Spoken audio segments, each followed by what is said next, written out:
दो शिष्य गुरुकुल में अपनी पढ़ाई पूरी करने के बाद घने जंगल से घर वापस लौट रहे थे। उनमें से एक का नाम चेतन व दूसरे का नाम मानव था। तभी चेतन कहता है, आज हमारी शिक्षा समाप्त हुई। हम दोनों को इस बात पर गर्व करना चाहिए कि हमने ज्ञान प्राप्त कर लिया है। हाँ, हम सचमुच भाग्यवान हैं। अब हमें विद्वानों की श्रेणी में रखा जाएगा। संसार में कितने कम लोगों को यह सौभाग्य मिलता है, पर हम दोनों का ज्ञान बराबर नहीं है। क्या मतलब है तुम्हारा? मेरा ज्ञान तुमसे अधिक है। कैसी मूर्खों जैसी बात कर रहे हो? मैं तुमसे बड़ा हूँ, मेरे पास ज़्यादा ज्ञान है। मैं तो गुरुकुल आने से पहले भी पढ़ता था। मेरा ज्ञान तुमसे अधिक है। यही बात है, तो चलो परीक्षा हो जाए। चलो चेतन, तुम अपने ज्ञान का परिचय दो। ज्ञान का परिचय ज्ञानी को दिया जाता है, मूर्खों को नहीं। चेतन की बात का मानव को बुरा लग गया था। उसने गुस्से में कहा, अरे, अपने ज्ञान का परिचय दो, नहीं तो मैं तुम्हें दंड दूंगा। चेतन इधर उधर देखता है। उसे किसी जानवर की हड्डियां दिखाई देती हैं। ये हड्डियां देख रहे हो?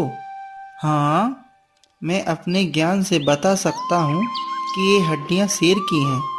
बस, यह तो मामूली बात है।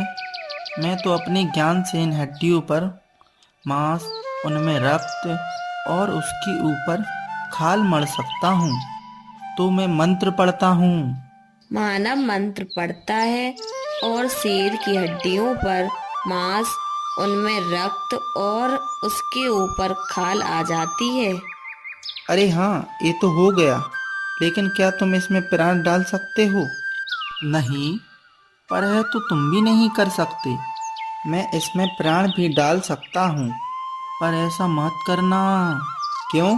उसके बाद शेर हमें खा जाएगा। मैं तुमसे अधिक ज्ञानी हूँ और मैं ये सिद्ध करके ही रहूँगा, चाहे मुझे अपने प्राणों को ही संकट में क्यों ना डालना पड़े। अरे रुको, ऐसा मत करो, शेर हमें खा जाएगा। चेतन मंत्र पढ़ता है और शेर जीवित हो जाता है।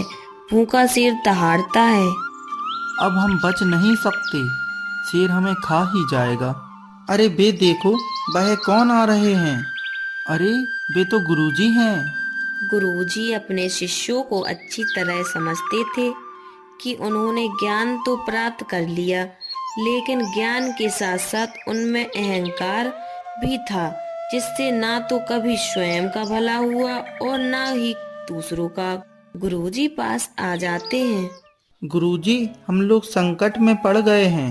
मैं जानता हूँ। गुरुजी, हमारी जान बचाइए। मुझे मालूम था कि तुम दोनों के अंदर अभी अहंकार है और तुम अपने ज्ञान से अपना नुकसान कर सकते हो। इसलिए मैं तुम लोगों के पीछे पीछे आ रहा था। गुरुजी, मुझसे बड़ी गलती हो गई। शेर हम सबको खा जाएगा। डरो नहीं, मैं अपने ज्ञान से इस शेर को गाय बना दूंगा। गुरुजी मंत्र पढ़ते हैं और शेर गाय बन जाता है। शिष्यों, ध्यान रहे, वह ज्ञान जिससे अपनी या दूसरे की हानि हो, वह ज्ञान नहीं बल्कि अज्ञान है। ज्ञान तो सबकी भलाई के लिए होता है। तो दोस्तों, आपको हमारी कहानी कैसी लगी? कमेंट करके जरूर बताएं और ऐसी ही कहानी देखने के लिए हमारे चैनल को सब्सक्राइब करें।